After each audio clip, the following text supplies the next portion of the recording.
ದೆ call him ಓಜಿ. ಇದು ಸುಜಿತ್ ಅವರು direct ಮಾಡಿರುವಂಥ ಚಿತ್ರ. ಹೆವಿ ಹೈಪ್ ಇತ್ತು ಸಿನಿಮಾಗೆ, ಬಿಕಾಸ್ ದ ಮ್ಯೂಸಿಕ್ ಆ ರೀತಿ ವರ್ಕ್ ಆಗಿತ್ತು. ತಮನ್ ಅಣ್ಣ ಫುಲ್ ಮೂಡಲ್ಲಿ ಇದ್ದರು. And also the quality of the product. ನಾನು ಟ್ರೈಲರ್ ರಿಯಾಕ್ಷನ್ ವೀಡಿಯೋದಲ್ಲೂ ಹೇಳಿದ್ದೆ, ನನಗೆ ಸುಜಿತ್ ಅಂದರೆ ಇಷ್ಟ ಬಿಕಾಸ್ ಅವರ ಪ್ರೆಸೆಂಟೇಷನ್ ಕ್ಲಾಸಿ ಆಗಿರುತ್ತೆ. ಆ್ಯಂಡ್ ಆ್ಯಕ್ಷನ್ ಬ್ಲಾಗ್ಸ್ನ ಚೆನ್ನಾಗಿ ಪ್ರೆಸೆಂಟ್ ಮಾಡಬಲ್ಲ ಯಂಗ್ ಡೈರೆಕ್ಟರ್ ಇವರು ಅಂತ. ಸೊ ಈ ಅಂಶಗಳಿಂದ ಒಂಚೂರು ಹೈಪ್ ಬಂದಿತ್ತು.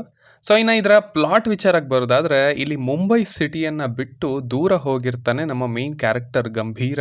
ಬಟ್ ಅಫ್ಕೋರ್ಸ್ ಅವನು ವಾಪಸ್ ಬರಲೇಬೇಕಾಗತ್ತೆ. ಆ ಥರದ ಒಂದು ಪರಿಸ್ಥಿತಿ ಎದುರಾಗತ್ತೆ. ಸೊ ಅದು ಏನು, ಇವನು ಮುಂಬೈ ಬಿಟ್ಟು ಹೋಗಿದ್ದೇನಕ್ಕೆ, ಆ್ಯಂಡ್ ಇಲ್ಲಿ ಜಪಾನ್ಗೂ ಸಮುರೈಗೂ ಈ ಸಿನಿಮಾಗೂ ಏನು ಸಂಬಂಧ ಅನ್ನೋದನ್ನೆಲ್ಲ ನೀವು ಸಿನಿಮಾದಲ್ಲೇ ನೋಡಿ ತಿಳ್ಕೊಳ್ಬೇಕು. ಮೊದಲನೇದಾಗಿ ಇದರ ಪಾಸಿಟಿವ್ಸ್ ಕಡೆಗೆ ಬರೋದಾದರೆ ಅದು ಇದರ ಸ್ಟೈಲ್ ಅಂತ ಹೇಳ್ತೀನಿ. ಸಿನಿಮಾ ತುಂಬ ಸ್ಟೈಲಿಶ್ ಆಗಿ ಕಾಣುತ್ತೆ, ಪ್ರೆಸೆಂಟೇಷನ್ ಚೆನ್ನಾಗಿದೆ. ಐ ಥಿಂಕ್ ಪವನ್ ಕಲ್ಯಾಣ್ ಅವರ ಫ್ಯಾನ್ಸ್ಗೆ ಸುಜಿತ್ ಅವರಿಂದ ಒಂದು ಗಿಫ್ಟ್ ಅಂತಲೂ ಹೇಳ್ಬೋದೇನೋ. ಬಿಕಾಸ್ ಈ ಥರ ಪವನ್ ಕಲ್ಯಾಣ್ ಅವರು ಈವನ್ ಗಬ್ಬರ್ ಸಿಂಗಲ್ಲೂ ಪ್ರೆಸೆಂಟ್ ಆಗಿಲ್ಲ. ಪಂಜಾದಲ್ಲಿ ಒಂಚೂರು ಆ ಥರ ಕಾಣಿಸಿದ್ರು, ಬಿಟ್ಟರೆ here he looks good. And ಅವರ ಸ್ಟ್ರೆಂತ್ ಏನಿದೆಯಲ್ಲ, ಆ ವಾಕಿಂಗ್ ಸ್ವ್ಯಾಗ್ ಈ ಥರದನ್ನು ಚೆನ್ನಾಗಿ ಯೂಸ್ ಮಾಡ್ಕೊಂಡಿದ್ದಾರೆ ಅಂತ ಹೇಳ್ಬೋದು. ಸ್ಪೆಷಲಿ ಪೊಲೀಸ್ ಸ್ಟೇಷನ್ ಒಂದು ಸೀನ್ ಇದೆ ಸೆಕೆಂಡ್ ಹಾಫ್ನಲ್ಲಿ. ಐ ಥಿಂಕ್ ನನಗೆ ಪರ್ಸ್ನಲಿ ಇಷ್ಟ ಆದಂಥ ಸೀಕ್ವೆನ್ಸ್ ಅದು ಅಂತಲೂ ಹೇಳ್ಬೋದೇನೋ. I could really see it. ಅಂದರೆ ಪವನ್ ಕಲ್ಯಾಣ್ ಅವರ ಮ್ಯಾನ್ರಿಸಮ್ಸ್ಗೆ ಇಷ್ಟು ಒಂದು ಫಾಲೋಯಿಂಗ್ ಯಾಕಿದೆ ಅಂತ. It was good. Also title card ಆಗಲಿ, ಇಂಟರ್ವಲ್ ಆಗಲಿ, ಇವನ್ ದ ಕ್ಲೈಮ್ಯಾಕ್ಸ್, ಇವೆಲ್ಲ ತುಂಬ ಚೆನ್ನಾಗಿ ಪ್ರೆಸೆಂಟ್ ಆಗಿದ್ದಾವೆ. It's not only about the hero. ಇಲ್ಲಿ ಇಮ್ರಾನ್ ಹಶ್ಮಿ ಅವರನ್ನು ಕೂಡ ಚೆನ್ನಾಗಿ ಪ್ರೆಸೆಂಟ್ ಮಾಡಿದ್ದಾರೆ. ಈ ಕಡೆ ನಮ್ಮ ಭಜರಂಗಿ ಲೋಕಿ ಅವರು ಕಾಣ್ತಾರೆ.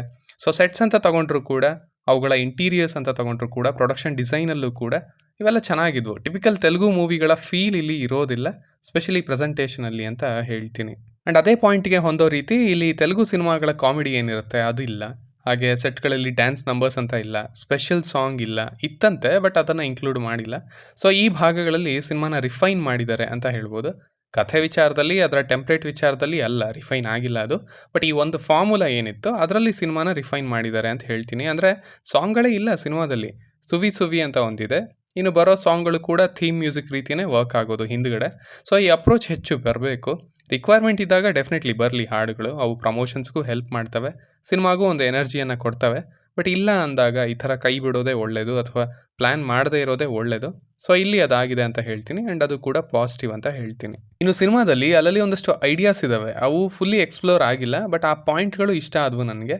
ಇವು ಚೆನ್ನಾಗಿದ್ದಾವೆ, ಬಟ್ ಇವುಗಳಿಗೆ ಇಂಪಾರ್ಟೆನ್ಸ್ ಕೊಟ್ಟಿಲ್ಲ ಅಂತ ಅನ್ನಿಸ್ತು. ಕೊಟ್ಟಿದ್ರೆ ಮೇ ಬಿ ಇದು ಬೆಟರ್ ಆಗಿರೋದು ಸಿನಿಮಾ ಅಂತ ಅನ್ನಿಸ್ತು. ಇನ್ನು ತಮನ್ ಅವರ ಮ್ಯೂಸಿಕ್ ತುಂಬ ಹೆಲ್ಪ್ ಮಾಡಿದೆ ಸಿನಿಮಾಗೆ, ಹೊರಗಡೆನೂ ಒಳಗಡೆನೂ. ಸ್ಪೆಷಲಿ ಕೊನೆಗೆ ಪವನ್ ಕಲ್ಯಾಣ್ ಅವರ ಹಳೆ ಸಾಂಗ್ನ ತೊಗೊಂಡು ಬರ್ತಾರೆ, ಜಾನಿ ಆ್ಯಂಡ್ ಸೋಲ್ಜರ್ ಎರಡು ಮಿಕ್ಸ್ ಆಗುತ್ತೆ ಅಲ್ಲಿ. ಸೊ ಈ ಥರದ ಐಡಿಯಾಸ್. ಆ್ಯಂಡ್ ಫಸ್ಟ್ ಹಾಫಲ್ಲಿ ಅರೌಂಡ್ ಒಂದು 30 ನಿಮಿಷ ಸಿನಿಮಾ ಹಿಡಿದು ಕೂರಿಸುತ್ತೆ. ಅಲ್ಲಿ ಬರುವಂಥ ಮ್ಯೂಸಿಕ್ ಕೂಡ ಚೆನ್ನಾಗಿತ್ತು ಅಂತ ಹೇಳ್ತೀನಿ. ಇನ್ನು ಇದರ ನೆಗೆಟಿವ್ಸ್ ಕಡೆಗೆ ಬರೋದಾದರೆ, ಹಾನೆಸ್ಟ್ಲಿ ಸಿನಿಮಾದಲ್ಲಿ ಸಬ್ಸ್ಟೆನ್ಸ್ ಅಂತ ಏನಿಲ್ಲ, ಏನು ಹೊಸ್ತು ಇಲ್ಲ. ವೆರಿ ರೊಟೀನ್ ಪ್ರೆಡಿಕ್ಟಬಲ್ ಕಥೆ. ಅಂದರೆ ಇಟ್ಸ್ ವೆರಿ ವೆರಿ ಬೇಸಿಕ್ ಅಂತ ಹೇಳ್ಬೋದು.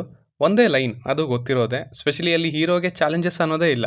ಅಂದರೆ ಅಣ್ಣ ಫುಲ್ಲಿ ಪ್ರೊಟೆಕ್ಟೆಡ್ ಅನ್ನೋ ರೀತಿ, ಅವ್ನು ಜಸ್ಟ್ ಬಂದರೆ ಸಾಕು, ಎಲ್ಲ ಮುಗಿದು ಹೋಗುತ್ತೆ ಅನ್ನೋ ಥರ. ಇಂಟೆಲಿಜೆಂಟ್ ರೈಟಿಂಗ್ ಅಂತಲೂ ಸಿಗೋದಿಲ್ಲ. ಆ್ಯಂಡ್ ದ ಮೈನ್ ಥಿಂಗ್ ಅಂದರೆ ಇದರ ಸ್ಕ್ರೀನ್ ಪ್ಲೇ, ಅದು ಎಡಿಟಿಂಗ್ ಪ್ರಾಬ್ಲಮ್ ಅಂತಲೂ ಹೇಳ್ಬೋದೇನೋ. ಇಲ್ಲಿನ ಸ್ಟೋರಿ ಟೆಲ್ಲಿಂಗ್ ಹೇಗಿದೆ ಗೊತ್ತಾ, ಇಟ್ಸ್ ಲೈಕ್ ಹಲವಾರು ಸೀಕ್ವೆನ್ಸಸ್ನ ಶೂಟ್ ಮಾಡಿದ್ದಾರೆ ಆ್ಯಂಡ್ ದೆನ್ ಅವುಗಳನ್ನ ಒಟ್ಟಿಗೆ ಹಾಕಿದ್ದಾರೆ ಅನ್ನೋ ರೀತಿ. ಅಫ್ಕೋರ್ಸ್ ಫಿಲ್ಮ್ ಮೇಕಿಂಗಲ್ಲಿ ಅದೇ ಆಗೋದು, ಬಟ್ ರೈಟಿಂಗಲ್ಲಿ ಅವುಗಳಿಗೆ ಕನೆಕ್ಟಿಂಗ್ ಪಾಯಿಂಟ್ ಅಂತ ಇಟ್ಟಿರ್ತಾರೆ. ಬಟ್ ಇಲ್ಲಿ ಹಾಗಲ್ಲ, ಆ ಎಲ್ಲ ಸೀಕ್ವೆನ್ಸ್ಗಳು ಸೆಪ್ರೇಟಾಗೇ ಕಾಣ್ತವೆ. ಬಟ್ ಆಲ್ಸೋ ಅದೆಷ್ಟು ಫ್ಲ್ಯಾಶ್ ಬ್ಯಾಕ್ ಪೋರ್ಷನ್ಸ್ ಅಂದರೆ, 10 ವರ್ಷದ ಹಿಂದೆ ಏನಾಗಿತ್ತು ಗೊತ್ತಾ, 7 ವರ್ಷದ ಹಿಂದೆ ಏನಾಗಿತ್ತು ಗೊತ್ತಾ, 12 ವರ್ಷದ ಹಿಂದೆ ಏನಾಗಿತ್ತು ಗೊತ್ತಾ, ಈ ಥರ ಬರೀ ಎಲಿವೇಷನ್ಸ್ಗೋಸ್ಕರ ಹೇಳ್ತಾ ಹೋಗೋದು. ಆ್ಯಂಡ್ ಅಲ್ಲಿ ಒಂದು ಆ್ಯಕ್ಷನ್ನ ಇಡೋದು. First half was okay, establishment ಬಿಡು ಅನ್ನೋ ರೀತಿ ಇದ್ದೆ. ಬಟ್ ದೆನ್ ಸೆಕೆಂಡ್ ಹಾಫ್ನಲ್ಲಿ ಟೂ ಮಚ್ ಅಂತ ಅನ್ನಿಸ್ತು ಅದು.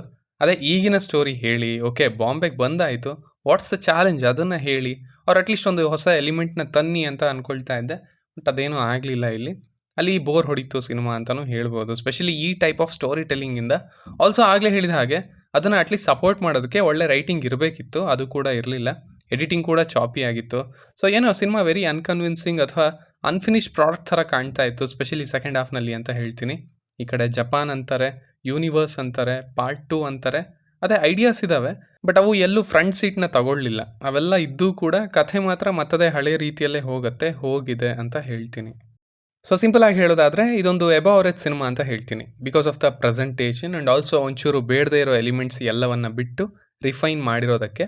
ಬಿಟ್ಟರೆ ಇಲ್ಲಿನ ರೈಟಿಂಗ್ ಆಗಲಿ, ಸ್ಟೋರಿ ಟೆಲ್ಲಿಂಗ್ ಆಗಲಿ ಅಷ್ಟೊಂದು ಎಂಗೇಜಿಂಗ್ ಆಗಿ ಇರಲಿಲ್ಲ, ವೆರಿ ಬೇಸಿಕ್ ಆಗಿತ್ತು ಅಂತ ಹೇಳ್ತೀನಿ. ಸೊ ಇಷ್ಟು ನನ್ನ ರಿವ್ಯೂ ಆಗಿತ್ತು ಈ ಸಿನಿಮಾದ ಬಗ್ಗೆ. ಇನ್ನು ನೀವು ಆಲ್ರೆಡಿ ಈ ಸಿನಿಮಾವನ್ನು ನೋಡಿದರೆ ನಿಮಗೆ ಇದು ಹೇಗೆ ಅನಿಸ್ತು ಅನ್ನೋದನ್ನು ಖಂಡಿತ ಕೆಳಗಡೆ ತಿಳಿಸಿ. As usual. ಮತ್ತೆ ಸಿಗೋಣ.